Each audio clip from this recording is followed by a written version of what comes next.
In the spring of 1638, the fortress of Hara Castle fell. Within its walls, an army of 37,000 rebels, men, women, and children, was systematically annihilated.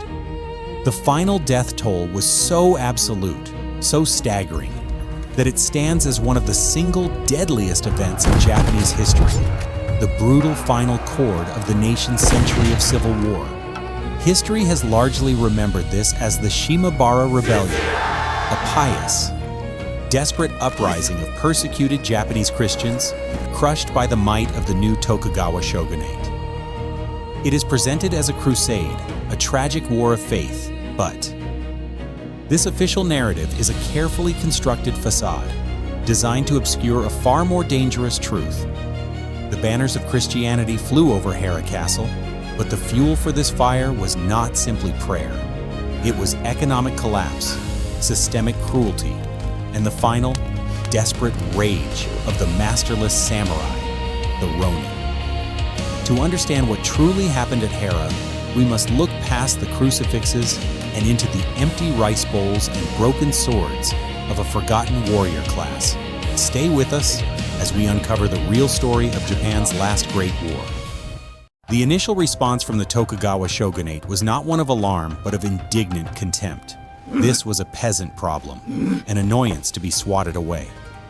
The man tasked with this duty was Itakura Shigemasa, a trusted retainer leading a modern, well-equipped army of domain samurai. As they marched towards the Shimabara Peninsula in late 1637, their mood was one of supreme confidence. Before them stood Hara, a derelict castle abandoned for over 30 years, now crammed with a rabble of farmers armed with little more than faith and agricultural tools. Victory was not a question, it was an administrative certainty. The first assault was planned as a show of overwhelming force, a brutal lesson in obedience.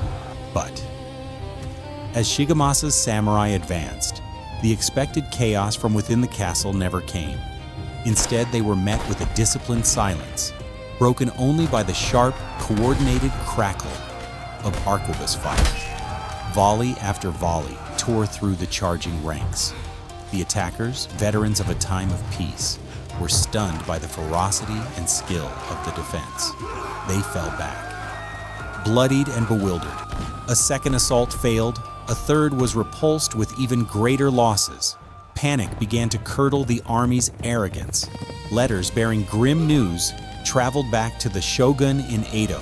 His elite forces were being held at bay, humiliated by a peasant mob. For Itakura Shigemasa, the personal shame was unbearable. In a final, desperate charge to reclaim his honor, he was shot and killed. The commander of the shogun's army lay dead, slain by the very rebels he had dismissed. The crisis was no longer a regional disturbance. It was a direct challenge to the authority of the Tokugawa clan itself. How did a revolt of starving farmers become a disciplined military force capable of humbling a shogun's army and killing its commander? To understand the trap that was sprung at Hara Castle, we must first understand the minds of the forgotten men who set it. The masterful defense of Hara Castle was no accident of peasant fury. It was the result of a deliberate, cold-blooded strategy, a desperate play staged by the true architects of the rebellion, the masterless samurai. If we view the rebellion as a theatrical production, then the starving peasants were its passionate cast, Christian prophecy was its unifying script, and the charismatic boy prophet Amakusa Shirō was its captivating star. But the directors hidden in the wings were the Ronin, men whose lords had been defeated by the Tokugawa, men who had lost their status, their purpose, and their futures. For them, this was not a war of faith.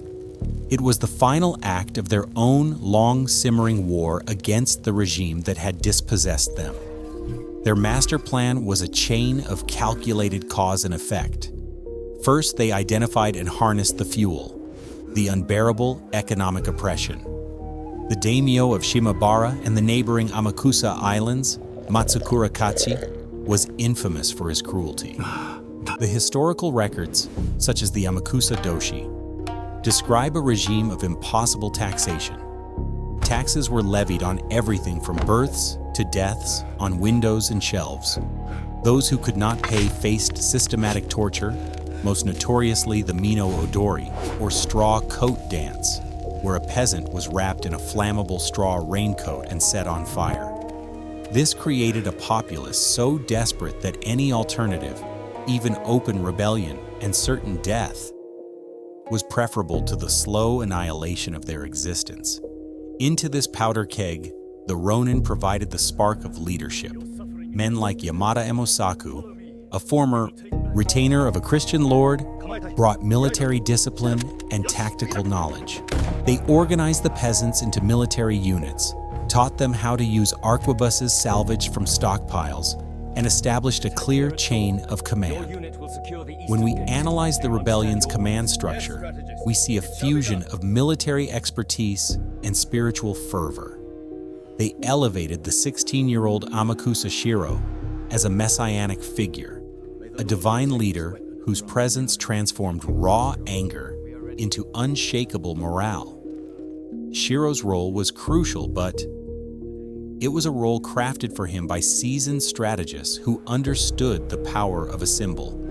Finally, the choice of stage was a stroke of strategic genius. Hara Castle was not chosen out of convenience. It was selected for its unique defensive properties. Perched on a peninsula, it was protected by the sea on 3 sides, making a full encirclement by the shogunate army impossible. This geography turned the siege into a frontal assault, funneling the attackers into killing zones perfectly sited for the rebels' firearms. The Ronin knew they could never defeat the Tokugawa legions in open battle. Their entire strategy was predicated on attrition. They would make Hara a meat grinder, a place where the shogunate's pride and resources would be bled dry day after agonizing day. They hoped that by proving the regime was vulnerable, they might inspire other disaffected domains to rise up. It was a desperate gamble, but one founded on a clear-eyed and brutal strategic calculus. By the early months of 1638, the siege of Hara had devolved into a grim stalemate. For the new shogunate commander, Matsudaira Nobutsuna, a man known for his cold pragmatism, the ongoing resistance was an intolerable stain on Tokugawa authority. The rebellion had to be crushed, and any means necessary would be employed. Inside the castle walls, the situation was equally dire. Ammunition was perilously low, and food had been reduced to seaweed and boiled pine bark. Hunger was a more relentless foe than the army camped outside, yet the rebels' spiritual fervor, fanned by the proclamations of Amakusa Shirō, had hardened into a diamond-sharp resolve to perish for their cause. It was in this atmosphere of mutual desperation that Nobutsuna made a decision that would send shockwaves through Japan.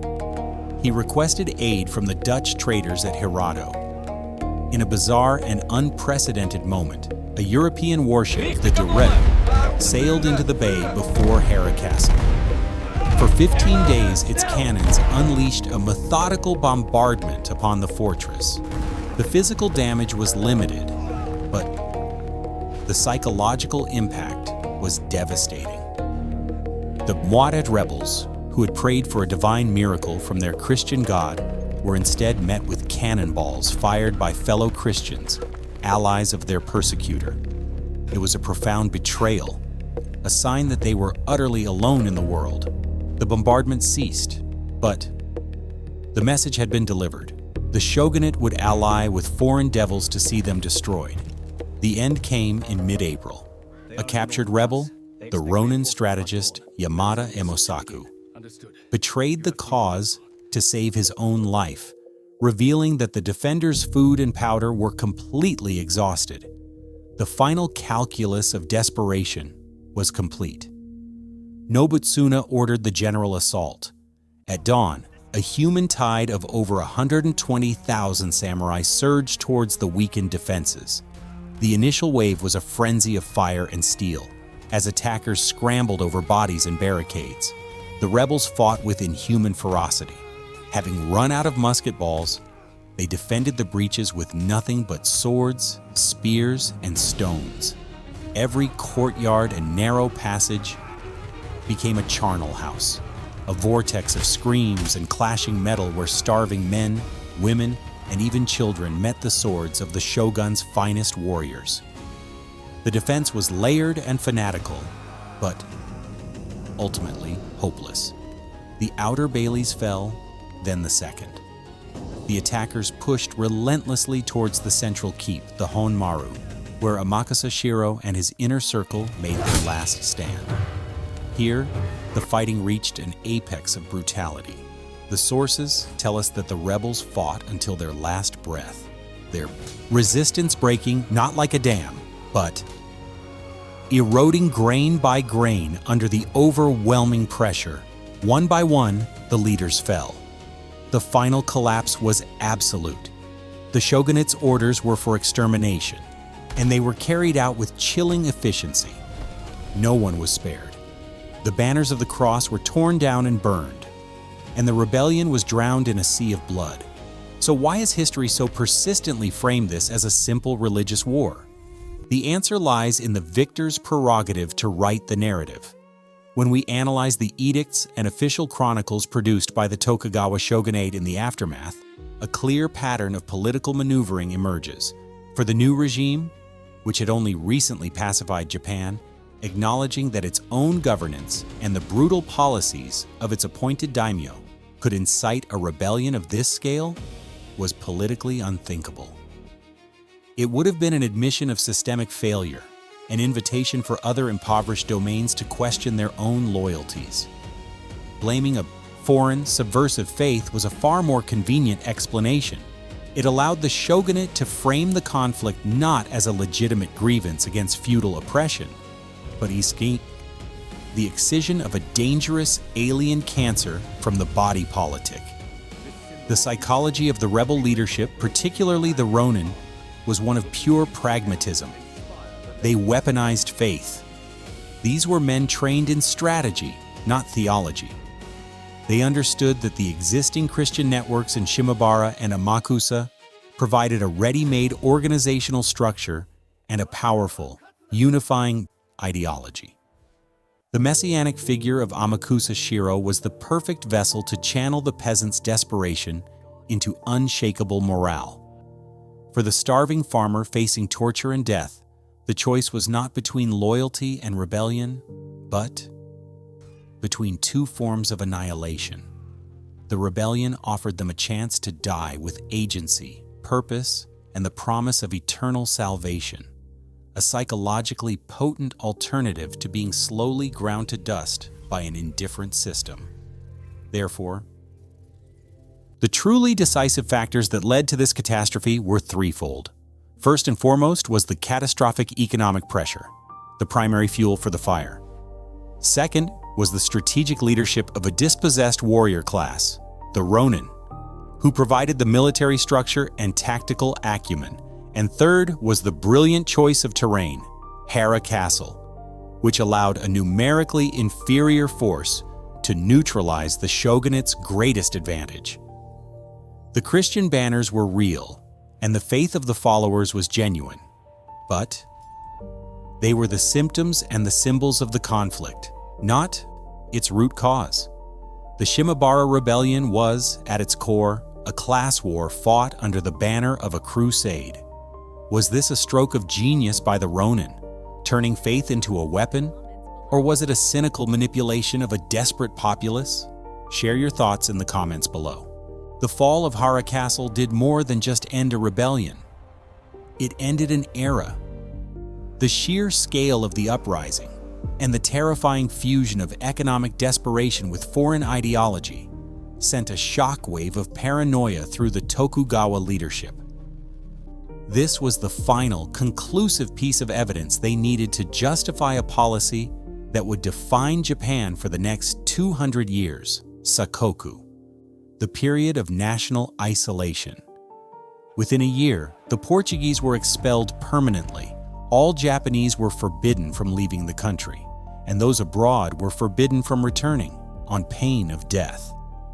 Christianity was driven deep underground, its practice enforced by the ruthless use of fumi-e, where suspected believers were forced to trample on holy icons to prove their apostasy.